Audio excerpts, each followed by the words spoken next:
Good morning. For all you people that sell makeup, that I drive you crazy with my makeup brushes, I have new makeup brushes for my eyes.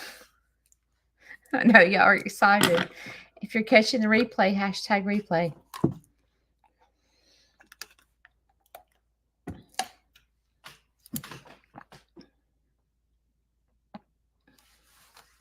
Good morning.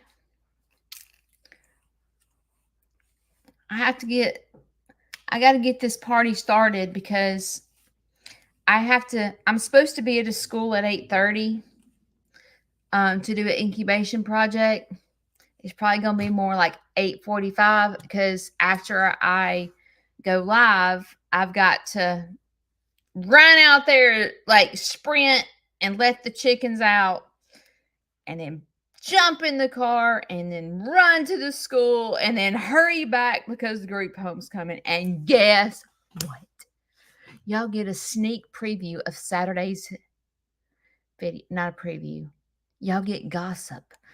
Y'all get gossip about this coming Saturday's video. So I told y'all in my YouTube video, if you do not subscribe to my YouTube channel and you are on Facebook, I just want you to know that you're missing out, because YouTube is where all the long videos are. Facebook doesn't like long videos. They like little short segment videos. So like we have to be creators have to balance the two, and they put long videos on YouTube and short videos on Facebook. But Richard is bringing his keyboard today. I'm sorry. Richard, if you don't know what I'm talking about, Richard lives at the group home. And the group home comes to my farm every single, I forgot to turn my curling iron on. They come to my farm every single Wednesday and have for, I wished I could remember the first day they came. I do. They came for a tour the first time, but I don't remember. I'm going to get my calendar and go back and figure it out. I'm going to say 3 years ago. They've been coming for a long time. But Richard is completely blind. There are two guys that are completely blind that come to my farm. One is Justin, and he is really having a hard time. So he has not been able to come to the farm lately. He is having a lot of frustration. And so he's not been able to come on a field trip. And I love Justin's who I dance with, if y'all have seen my videos, but he's struggling right now. And so Richard has been coming lately, and Richard is much older than Justin, but Richard has this undisclosed talent that no one knows. He can hear a song and begin to play it. It's crazy. So he's coming today, so I've got to run to the school real quick and then speed home and hope I don't get a ticket, because he's coming to play for me today. So I'm really excited. Speaking of group home, I found out something that I've never been told ever since the group home has been coming. And when I found out this information, I literally, my heart just broke. So I want to share it with y'all. Okay. First of all, I want you to understand is not every single one of them live at the group home. Some do, but some do not. They go there for like a day program. So like Stormy, Stormy doesn't live there. She just goes during the day while her family's at work or whatever, and she doesn't, quote, live there. But there are, like Richard, for example. Richard lives there. I've never asked questions about their life, simply because I figured it was private, and maybe it was rude to ask. You know what I mean? But as I've gotten to know them over the past 3 years, I can't help but to go, what's Justin's story? What is Richard's story? Tell me Judy's story. Tell me Janetta's story. What is Willard's story? I can't help but to do that. And they openly, not, I don't know all the details, but they've openly said, well, Richard lives here and Richard doesn't have a family anymore. All his family has passed away. And I was like, oh my gosh. And I was thinking about when I was a kid, there is this guy that lived down the street from me that we were good friends with. And as a matter of fact, my mother was a working mother. So this lady ended up cleaning our house once a week. And her son played football with my brother. So we were always at the ballpark together. But his brother was deaf and also had something else wrong with them. I'm not sure. And so I always wondered, I can remember as a kid going, what happens when his parents die? Like, who's going to take care of him?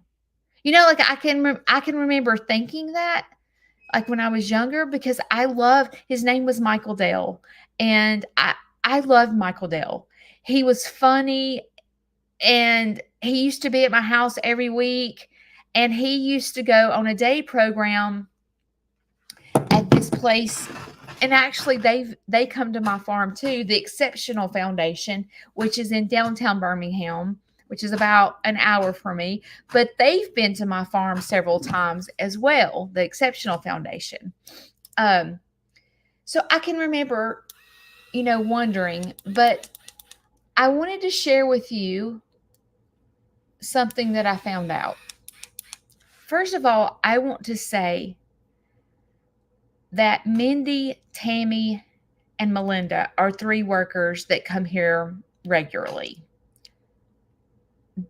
They are incredible. I'm talking incredible with the group home. I've never met anybody like these women. They are so patient. They know how to teach. It wasn't me that taught Justin how to clean the rabbit cage, Justin, the blind guy. It was Melinda. Melinda took Justin. She didn't say, oh, he's blind, he can't clean the rabbit cages. She goes, Justin, let's stand up and go over here. So once all the seeing people could put the trays, then she would get Justin and walk Justin over there to spray with the water hose the rabbit containers to clean them. And Justin could clean it by hearing if he was hitting the metal pan. That's how Melinda is. Melinda was like, and Tammy and Mindy are the same way. They try to figure out how to work with their disability to figure out how they can help around the farm.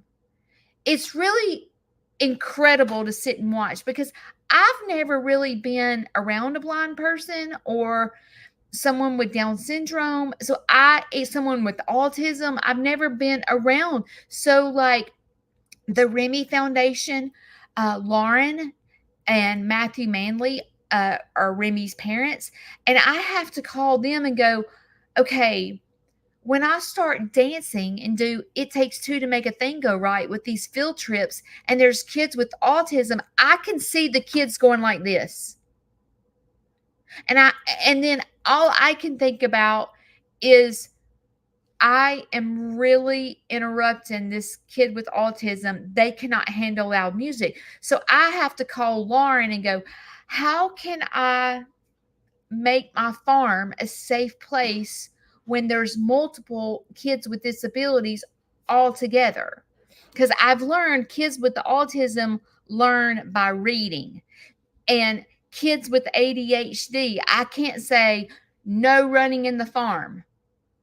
When I start telling rules, I can't say that because ADHD kids hear running. They don't hear walk. So I have to redo the way I say things, because when there's a blend of kids and they all have different ways of learning, I have to go, okay, in the farm, we walk, because everyone hears walk, and then walk sticks in their head. So I've had to learn this. So back to the group home. Can y'all hear Larry? Larry stomps, but Shane says I do too. Um, During Christmas, like Richard, for example, Richard doesn't have any family. Judy, I've posted a picture of Judy on Facebook, and I've done videos of Judy. Judy has no family. Judy lives at the group home. The group home is a nonprofit as well. So during Christmas, the workers go and buy them presents, because what happens is all the people that have families go home to their families for Christmas. And then they come back with new outfits and new toys and new craft things. And then the people that don't have a family are just sitting there. And I was like, you have got to be kidding me. And she said, no. She said, so let's just say Mindy goes and shops for them for Christmas, and that does not come out of the group home money. It comes out of her pocket. She goes and buys them presents. And I said, oh, no. I will help you. I will talk up to my backup dancers. So Christmas is coming up. Last year, I had so many presents under the tree because y'all spoilt me rotten. And I went live, and it took me like an hour or and a half to open my presents, because y'all sent me so many presents, and it meant the world to me. And I was in tears. So this year, I'm asking, instead of giving to me, I ask that y'all give to the group home. And I know for you that watch my lives, y'all kind of know the group home. But I know you're probably going, I don't know what to buy them. I don't know what they like. So as time goes on, I will tell you what they like.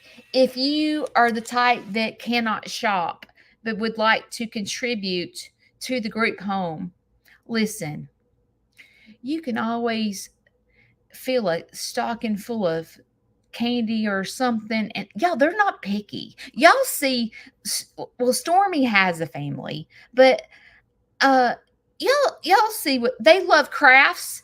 You probably could donate yarn, and some of them that crochet would be ripped up excited. Stickers, a hat, a scarf, a gift card to go out to eat, anything musical, a CD. They love music. Craft stuff for them to make crafts. They love crafts. They have a big craft shop at the center. So anything they can make, ornaments, like anything. They're easy. Stuffed animals. They love the woman with the beer. A 6-pack of beer for Janetta. Y'all, I have never laughed so hard in my life when she did that. So, you know what would be a good gift? And y'all think I'm kidding. Y'all could do Walmart delivery and send it to my farm and buy them drinks. Their favorite thing at my farm is drinks. They cannot wait to get here and go to the refrigerator and buy drinks, because you know your Aunt Judy, I'm not just buying a Coke. or Pepsi. I buy the specialty drinks like the peach sun-kissed, or, the, I don't know, the coconut Dr. Pepper that comes out. They love to go in there and just look and figure out what drink they're going to get as soon as they get here. I mean, as soon as can I go get a drink? But see, my cooler of drinks is, first of all, know this: Judy is diabetic. So is Willard. They're both diabetic. Those are the only two that I know that come to my farm that are diabetic. But so just keep that in mind if you send candy, that there are some with diabetes. But you could send a Walmart gift card, for them to get. They could go buy their own drinks to put in my cooler. I mean, just they're simple, y'all. It doesn't have to be this expensive, elaborate gift. It doesn't. They're appreciative. A book, I mean, they're easygoing. Like I said, anything with crafts, they love to use their hands. They love to make crafts. But if you can just imagine. Let's just talk about Richard. Richard has his sense, okay? He knows what's going on, and so does Judy, okay? So you can imagine everyone leaves during the holidays to go to their family, even the ones that live there. They, during Christmas, go home to their families, and then these couple of group home residents are left behind. And they're like, oh, well, can you imagine? Oh, my family's dead. I can relate to them because, I have a hard time at Christmas too. I really do. And because I don't have family, I don't have this big family that I'm taking my glasses off, so I'm becoming blind. So Chris and Kayla are me talking to y'all.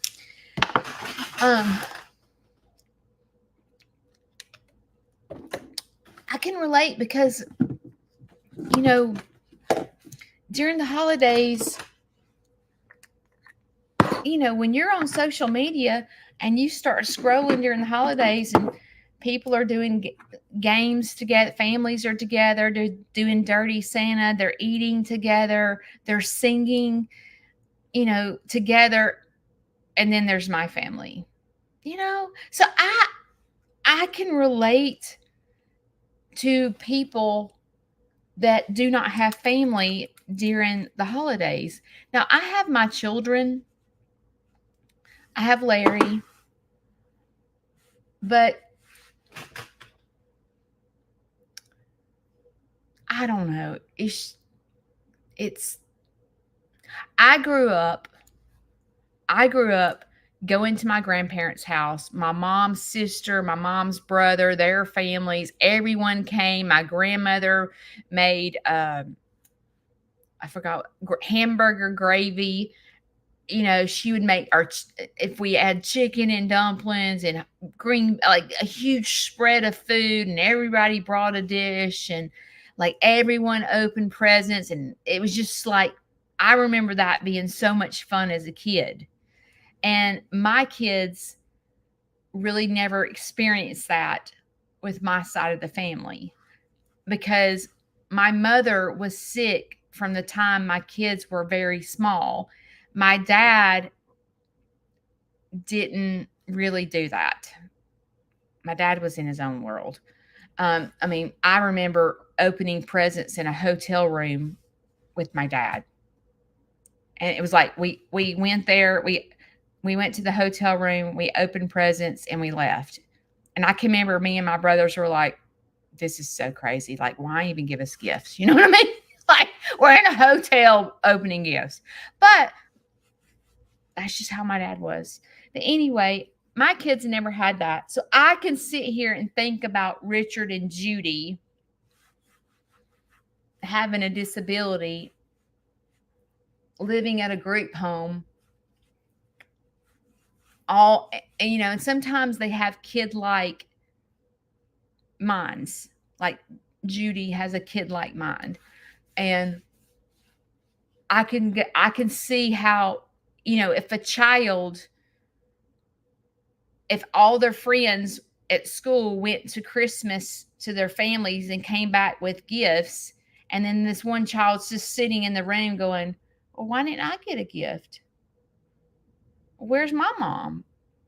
Where's my dad? What does a grandparent mean? I don't have grandparents. Can you imagine? So this year, again, please do not give to me. I'm blessed. I'm blessed by you just being here. Don't give to me. Give to the group home.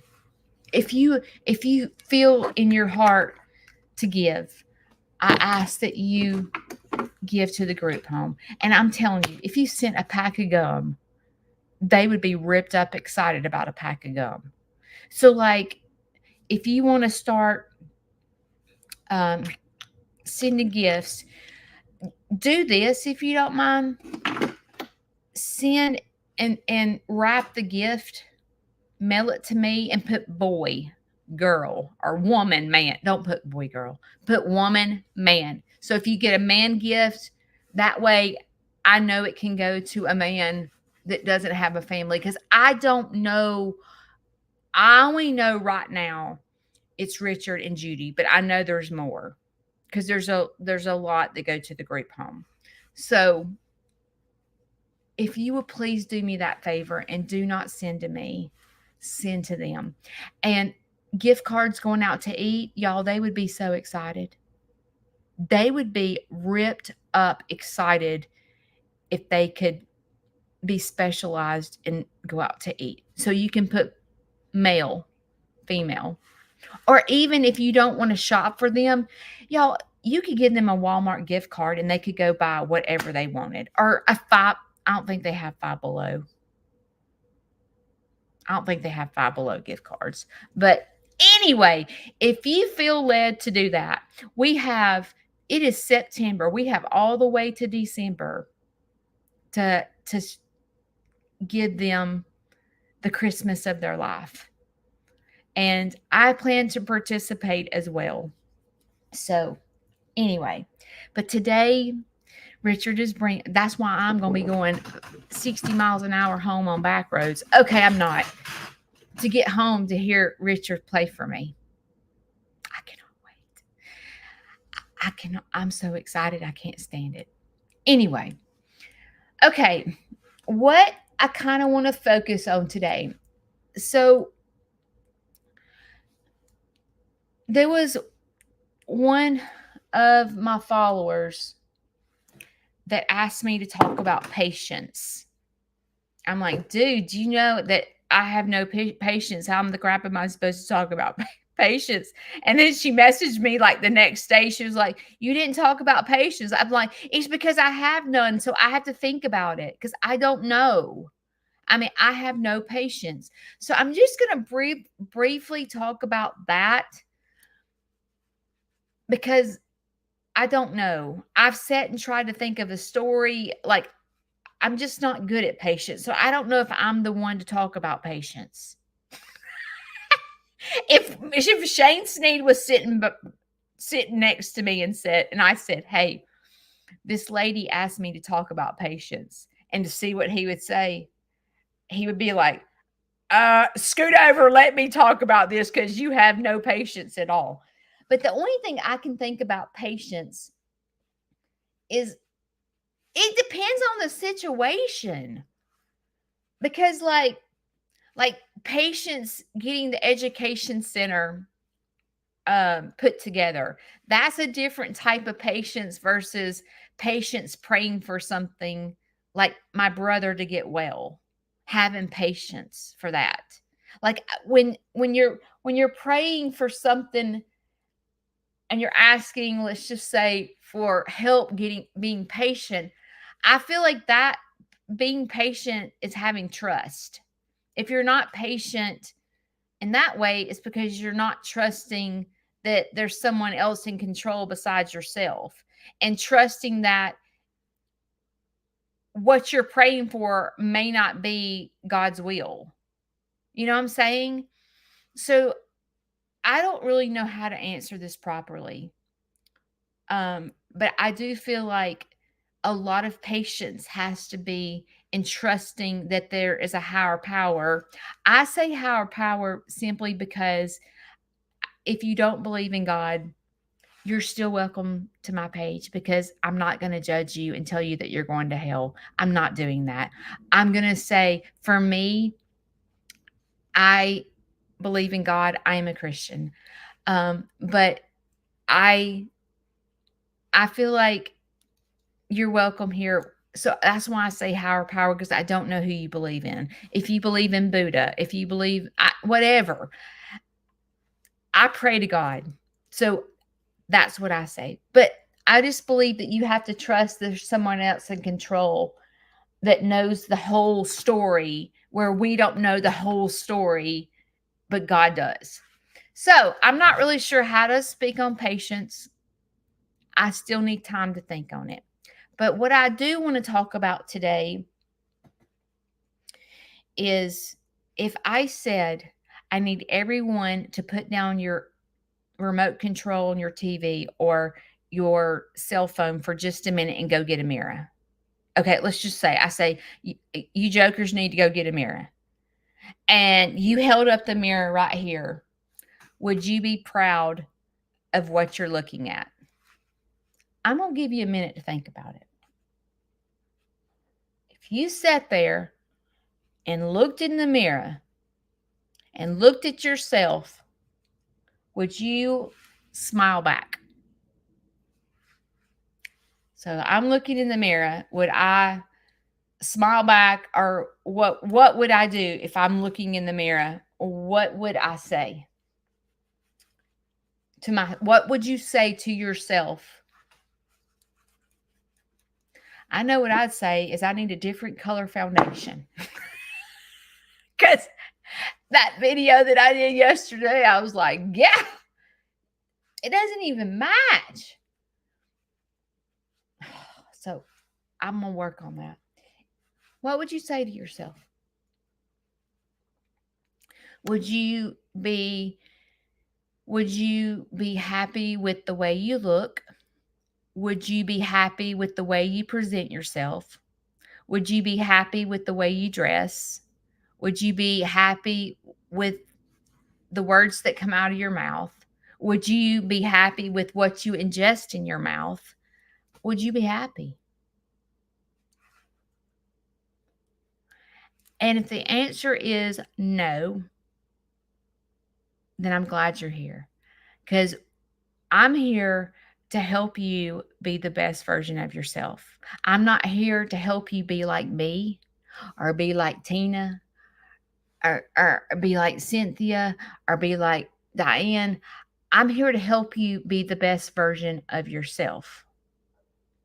And you have to figure out what is it going to take for you to be content with the way you are, or if there's things that you need to fix, what is it going to take for you to fix these things that make you look at yourself in the mirror and go, you train wreck, Judy.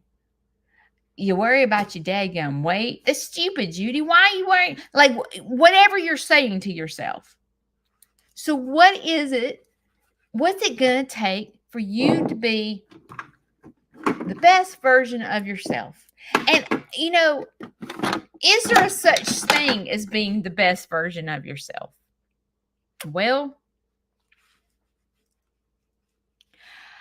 I can remember when I was a kid and I had to go on my first interview. My first interview was in a beauty pageant. I was in high school, and part of the at Huffman High School, where I went to high school, it was called Miss Valhalla.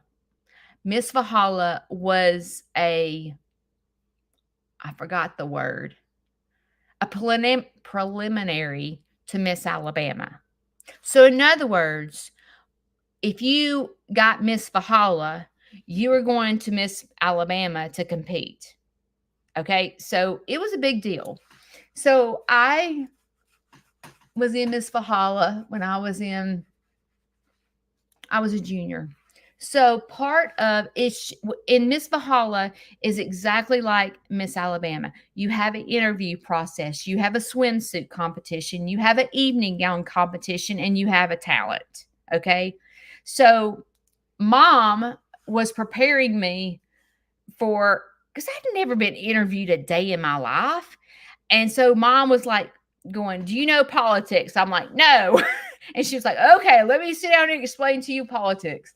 Because I didn't really watch politics when I was a junior in high school. So I didn't really understand what was going on. You know, a junior in high school doesn't really look at what's going on with our country, like when it comes to politics. So I can remember mom sitting me down and she would go, "Okay, these are the questions they're going to ask you. What do you think about abortion?" Because they might ask you that, Judy. And I can remember going, "Well, I don't really know. I've never thought about it." And she was like, "Well, do you think it's a good thing? Do you think it's a bad thing? Do you think it's a woman's right for their own decision? Like, what do you think?" And so I had to think about it, you know. So she asked me that, and then she would say, if they ask for your strengths, what are your strengths, Judy? Because that's what they ask in an interview. What are your strengths? And I was like, I don't know. You know, like I didn't know. And so she was making me think so that I didn't go in there dumbfounded in the interview. And so she said, they're going to ask you your strengths and they're going to ask you your weaknesses. And I was like, okay. And she's like, you never want to say something negative in your weaknesses. Like, can you imagine? Because this was probably what I'd have done. Because I was jacked up with my weight back then too. So they'd probably say, "What is your weakness? What are your strengths and weaknesses? Let's start off with your weaknesses, Judy. Tell us some of your weaknesses."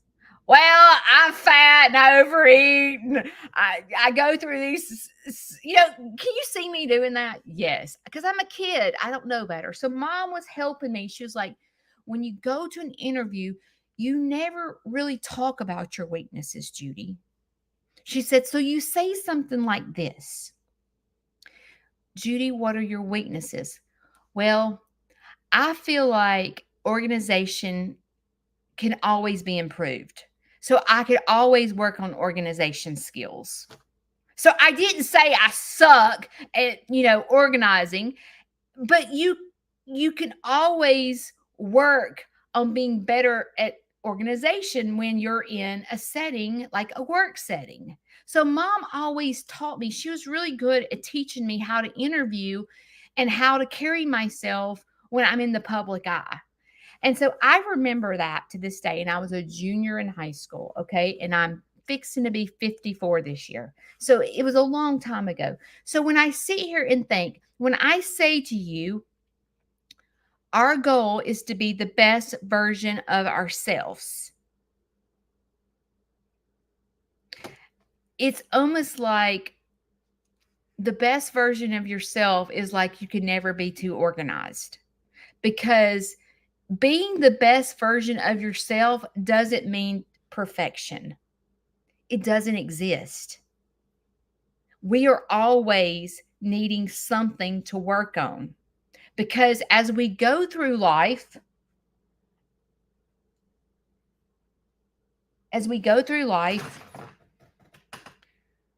we're going to mess up.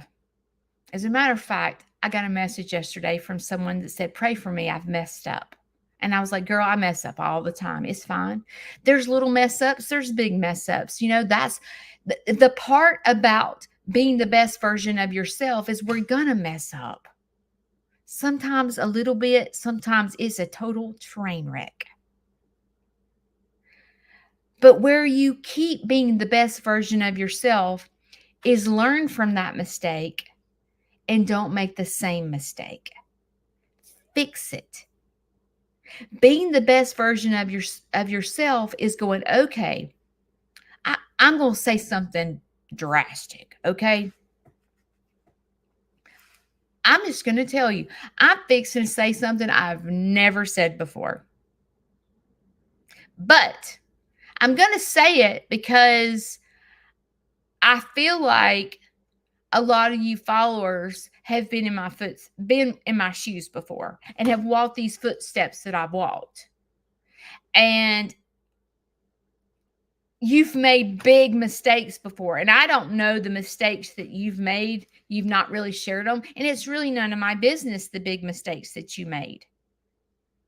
But in order to be the best version of yourself, if you don't go fix that, and I'm going to tell you right now, it's just like talking to someone in sober living. If you think you can fix this problem yourself, you are fully mistaken, because if you could fix this problem for yourself, you'd have done it a long time ago and you wouldn't have made the mistake to begin with.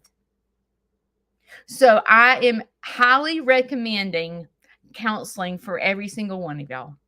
And if you tell me that you can't afford it, you got to figure it out. There are preachers, there are church counselors, there are there's somebody out there that can help you. If all you have is me to listen to me tell you all my crap that I go through, showing up at 7 o'clock, not that I can fix you, because I can't, but I will tell you what fixed me was myself talking. I sat in counseling 3 days a week for 2 solid years.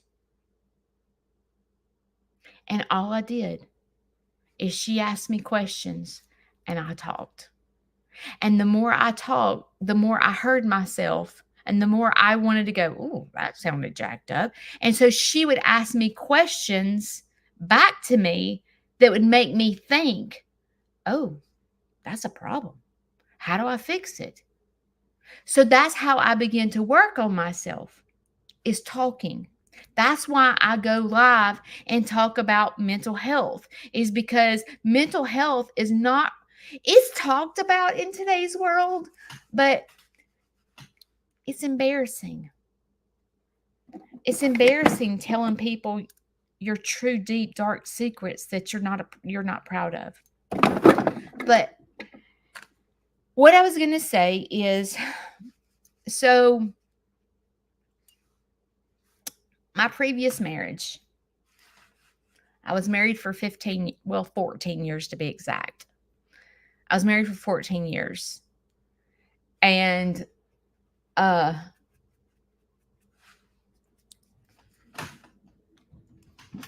I was miserable with myself. And what I would do, this tells you how jacked up I am over an eating disorder, is in order for me to, I don't even know if this is going to make sense to y'all. In order for me to trigger myself into starving myself, I had to have this trigger. Okay? I couldn't do it on every time I would try to starve myself, without something happening, an episode happening would be like, if I had to have surgery. Oh, good, I get to starve myself because I won't feel like eating. And that'll kick in the starvation, and then I'll start starving myself. Or a change of job. Oh, okay, if I change jobs or change positions, it'll ramp me up and it'll help me not eat. It worked for me, okay? It worked for me for a long time. And as a matter of fact, there was a situation, I tell you all the bad stuff about my ex-husband. He was OCD. He cheated on me. His girlfriend called my job, had me fired. But see, it's easy for you to talk about the other person. They did this to me. They did that. But see, this is the part of being balanced, is you can't look at his faults. You have to look at, but what's your ownership in this, Judy? That's hard to do. You're in the middle of a fight with someone, stop in the dead center and go, what is my ownership in this? He just ran over me and he just said all these things to me and he is a train wreck. But what's your ownership, Judy? That's when you know, when you can stop, when someone is attacking you or you're in a fight with someone, you know you're being the best version of yourself when you can stop in the dead center of what you're going through and go, but what's your ownership? Is your ownership that you stay hoping it'll get better? Is your ownership that you prompted the fight? Is it, you have to figure out, because you have ownership in every bit of this. It is not 100% the other person. And you are not being the best version of yourself when you're constantly pointing the finger at the other person. Well, let me tell you what he did today, or let me tell you what she did today. And you're not looking from within. So it took me a long time to get to the point where I could go, but what's my ownership? So in my relationship, I was not well mentally. Parts of me don't blame him for cheating on me, to be honest. I was not well at all mentally. So I was really overweight, and there was a guy down the street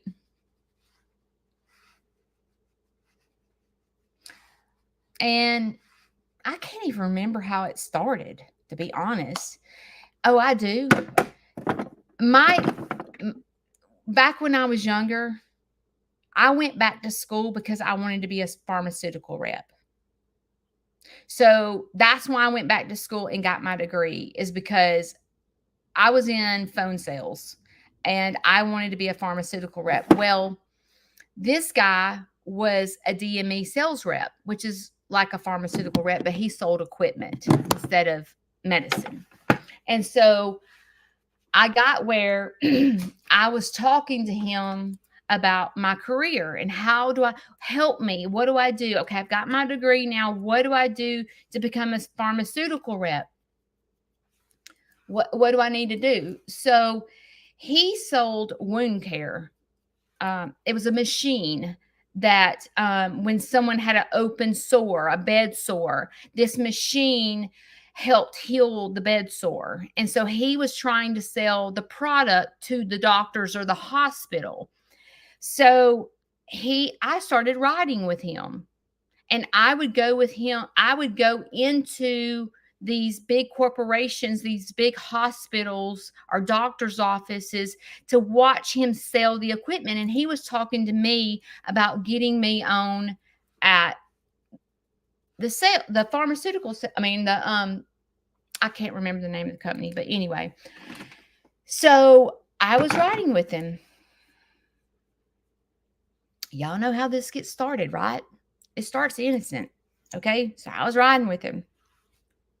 And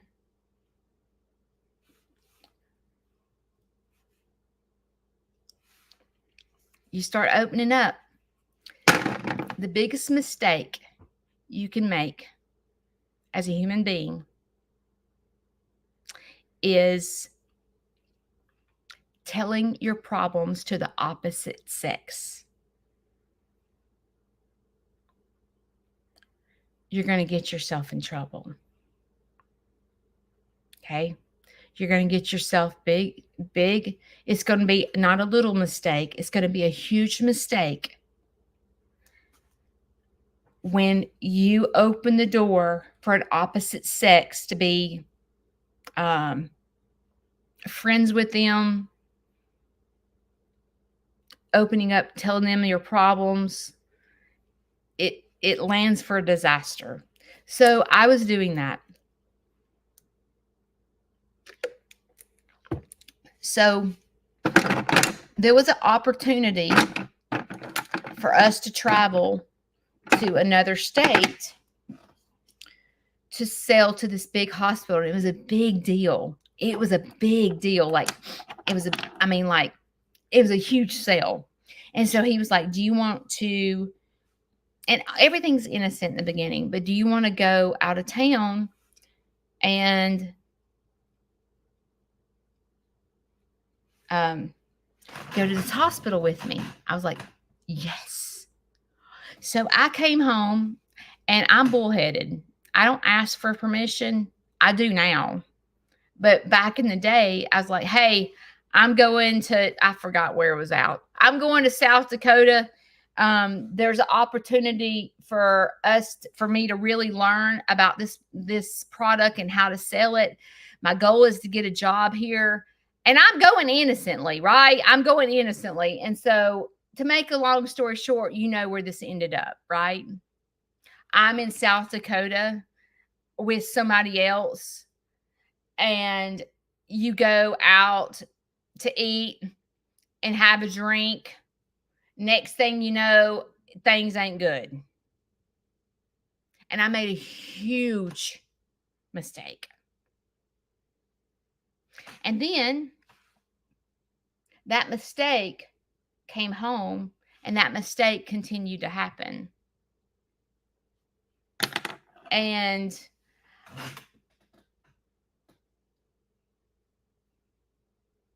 I couldn't get out of it because there were all these emotions and feelings involved, right? There's like, and I knew it was wrong, but I couldn't figure out how to stop it, because every time I would try to stop it, it was like he would cry, I would cry, we'd like go, can't do this no more. And then it would be like so emotional, and it was awful. It was awful.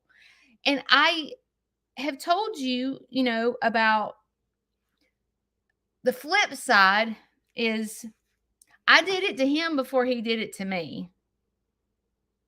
So what happened was I did not ever get healing from all that. Why did I put myself in that situation? Why did I allow it to happen as long as I did?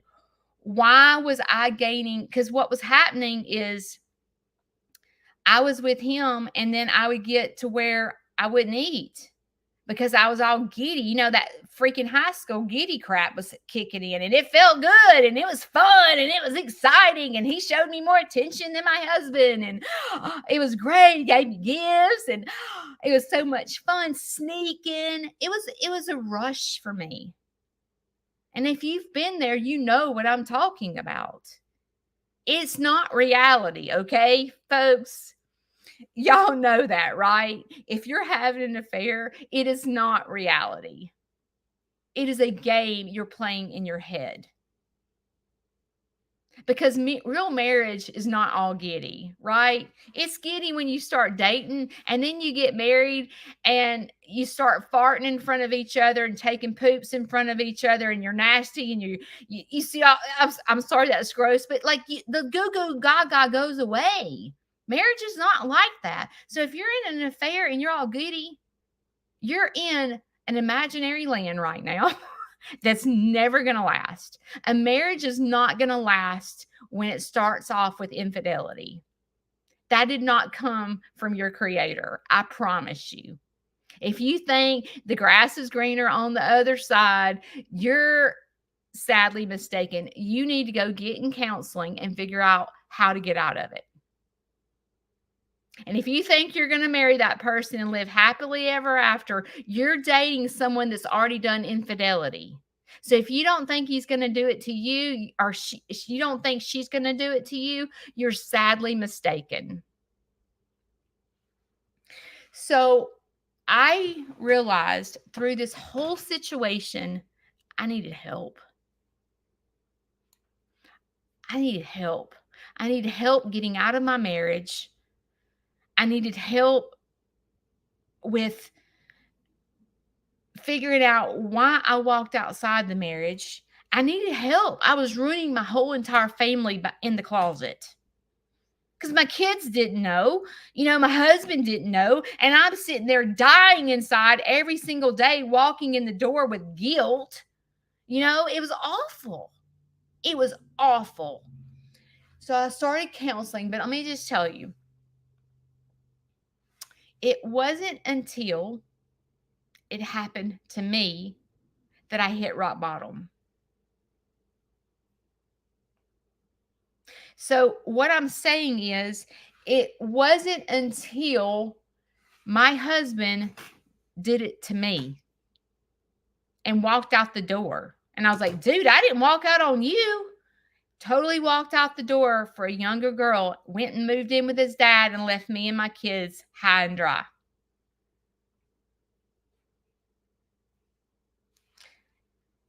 It was an eye-opener. I was devastated. And that's what got me to my rock bottom and put me in counseling to begin to fix myself. Because I knew that the marriage was dead. I had cheated on him. He had cheated on me. There was no returning. The marriage was dead. It was dead. And I was like, I need help. I need to figure out what the heck caused me to do this. And all of it, every bit of it, was because it was my drug. That was my drug of choice. It got me high. When I was around this guy, I was in the best mood. I would skip work to be with him. I was living a life that was a big fat lie. But when I was in the middle of it, I couldn't see it because it felt so good. No one had ever treated me like that before. And he was married. I was ruining his marriage. I ruined my own and I ruined his. And I had to go figure out, okay, what is my ownership in this? Like what the crap? Why did I do that? Why? I'm not like that. I'm a good Christian person. I don't do things like that. It all starts very innocent. It all starts very innocent. The only reason I was going is because I was wanting this job. That's it. I wasn't doing it to get. You start innocent, and then it ends up a train wreck. So, if you're that person that said, I've made a big mistake, will you please pray for me? I want you to know that I don't care what mistake you made. It's time to learn from it. You may have totally train wrecked your family like me. You may have, I don't know what you did. You might have got fired from your job because you stole something. I don't know what the big mistake was. It don't matter. What matters is fix it. Fix it. Don't keep doing it over and over and over. Fix what's the mistake so that you can get on the happy trail of being the best version of yourself. Because for the whole time I was married to my last husband, I was a total train wreck. I don't blame him. I sat and cried all the time, and I was terrible. And if he was sitting right here in front of me, I would probably say, I don't blame you. I don't blame you for marrying her and leaving me. I don't blame you. I don't blame you at all. Like, I get it. But I want to tell you that whatever you've done in your past, we all have a past. We all have a screw up, big, little, in the closet. Because you know what? You can't tell me in your lifetime that you've never done a big screw up. And that screw up probably bugs you to this day, going, wow, just totally screwed up. But it's time to brush it off, put it in your past, and learn from it. If you continue to repeat the same problem, you're not being the best version of yourself. You're stuck in a rut.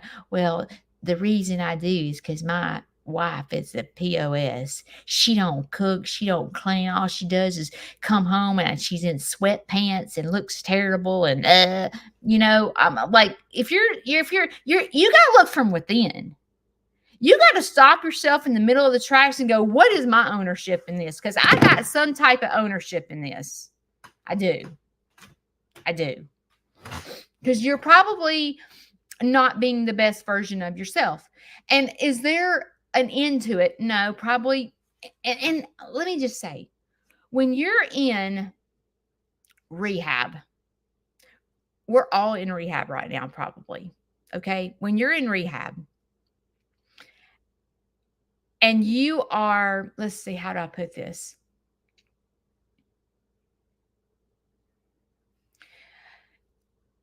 A lot of people that are in rehab going, just tell me what to do. I'll check the marks off and get out of here.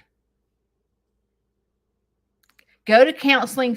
Tell me, ma'am, you're in counseling. Ma'am, listen, if you will just tell me what to do to fix this, it'll be fine. Give me the 10 steps, what I need to do. And then you just do the 10 steps. You check them off and you walk out the door and you think, oh, okay, good. I graduated from rehab. I have graduated. I have gone to counseling about my stupid infidelity that I've done, train wreck my family. Just let me check the marks off and get the crap out of here. Doesn't work like that. It's forever. Same thing with a diet. Just tell me what to eat. Judy, all I need you to do is tell me what you eat. See, that's the problem. I don't know what to eat. That's bullcrap. Okay. Stop, pause. Okay. And go get help. Because you're looking for a checklist.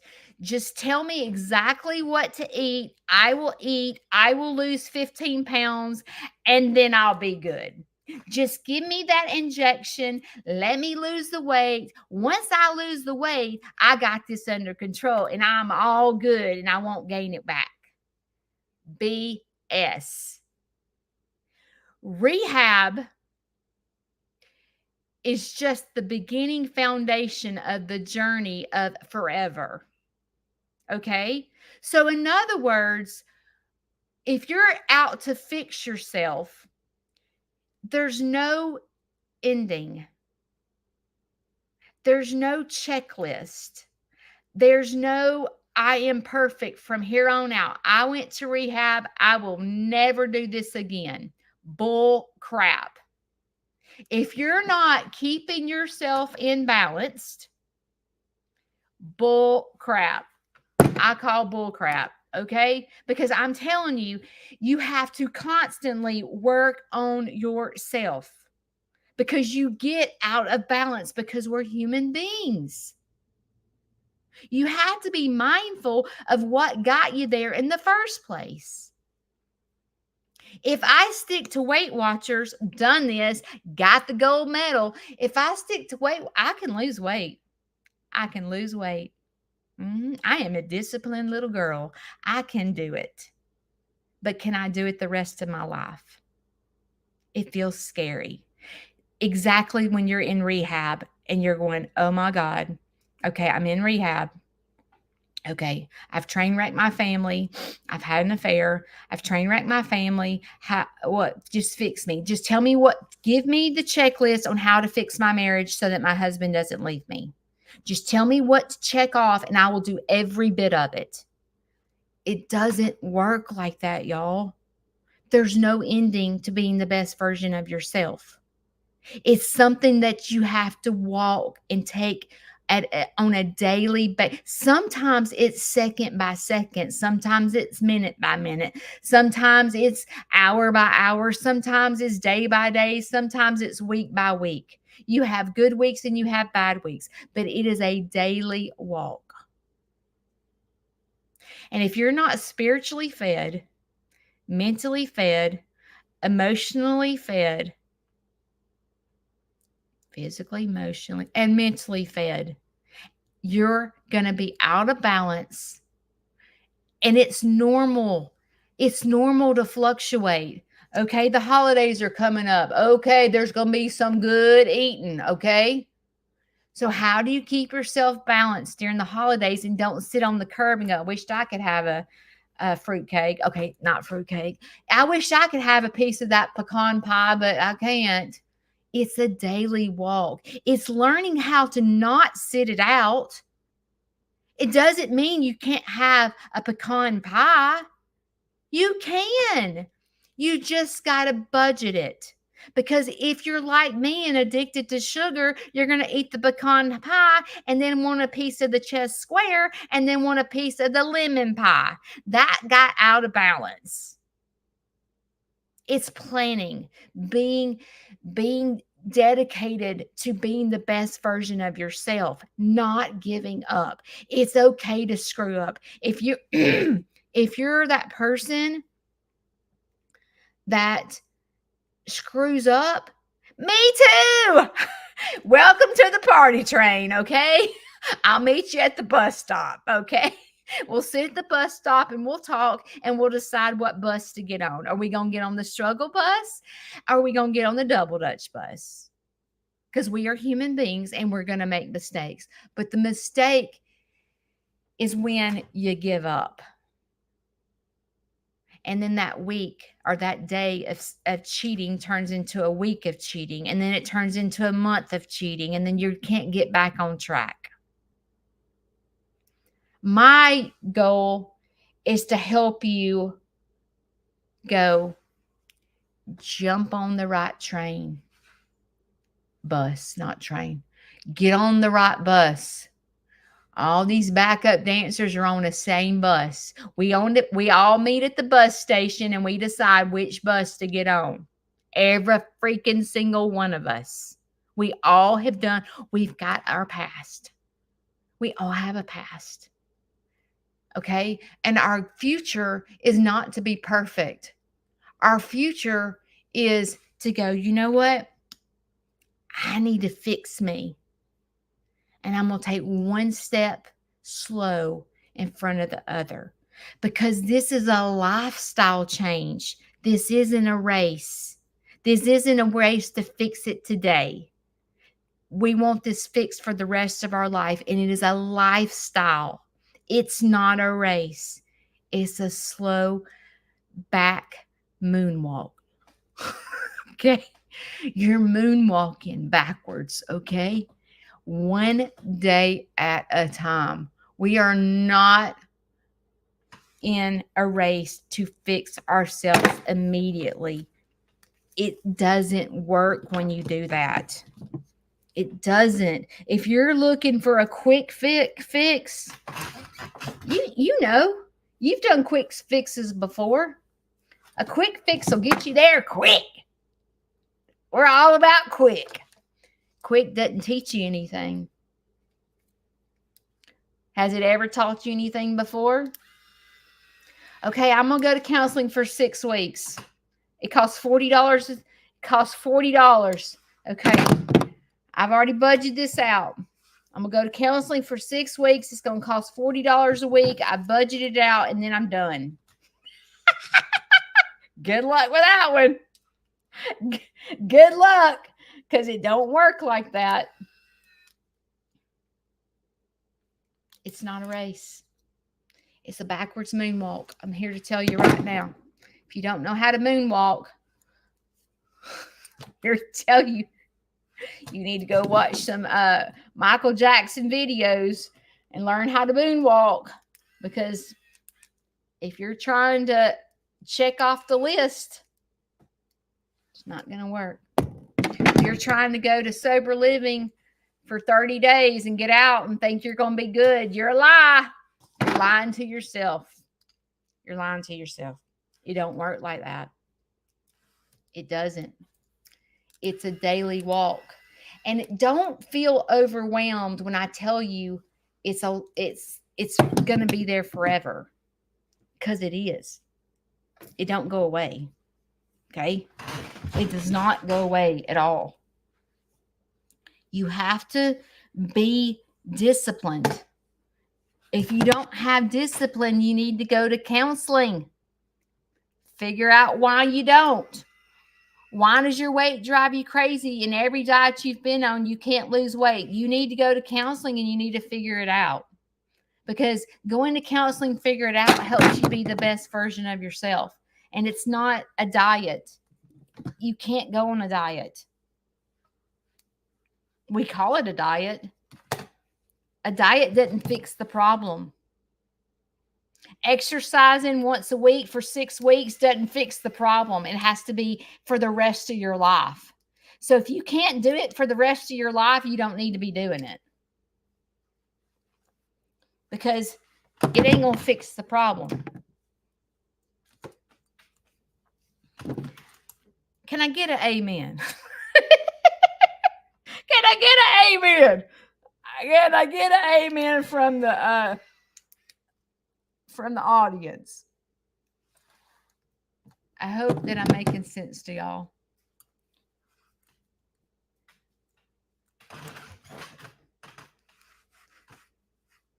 I love y'all.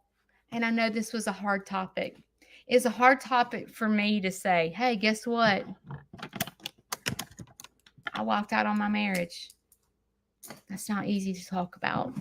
But see, here in the mornings at 7 a.m., we're looking for a lifestyle change. We're not looking to fix ourselves temporarily. We're looking to get on a bus, but we're always going to meet at the bus stop because we're human beings. So if you're that person that sent me a message to say, I've really screwed up. Girl, me too. Me too. I've screwed up. You're not alone. I bet you every single backup dancer here can say, you know what? You're not alone. I've screwed up too. Maybe it's not the same screw up as me, but we've all made big, huge screw ups in our life.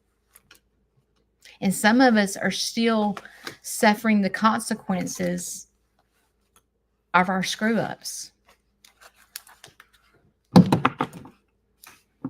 Even at the age that we are. I need to curl that. I don't know if it's still hot. Oh. Did I get it? Ah, shoot, it ain't. Who cares? I think I'm just going to put it up. I love you guys. And it's okay. We've all screwed up. We're not perfect. We're going to still screw up. But don't get on the struggle bus today. Get on the double Dutch bus, okay? Because you have choices. When you're at the bus stop in the morning, you have choices of what bus to get on. And sitting it out is getting on the struggle bus. Dancing is getting on the double Dutch bus. And there are 100 and something people here that's wanting to get on the double Dutch bus with you. You're not alone. I'll see y'all next week. Love you. Bye.